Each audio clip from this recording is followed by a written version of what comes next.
Here's how to make your Brussels sprouts extra crispy. Preheat your oven to 425, and while it's preheating, actually put your baking sheet in the oven.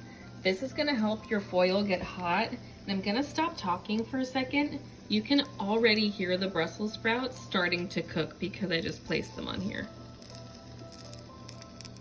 Do you hear that sizzle? So that's step one, is preheat your baking sheet in the oven.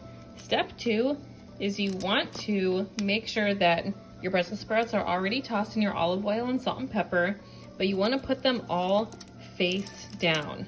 So you don't want them facing up like this. You want that cut half face down on your baking sheet. So let's see what they look like when they get out of the oven. Okay guys, let's see what we got. They look nice and crispy. 20 to 25 minutes later, this is what we're working with. Oh yeah, maybe don't pick up a Brussels sprout with your bare hands straight out of the oven. But if you flip them over, you'll see that they have that nice brown crispiness on the bottom. And honestly, you can go as long as you want to get the color you desire. Bon appetit, enjoy your Brussels sprouts.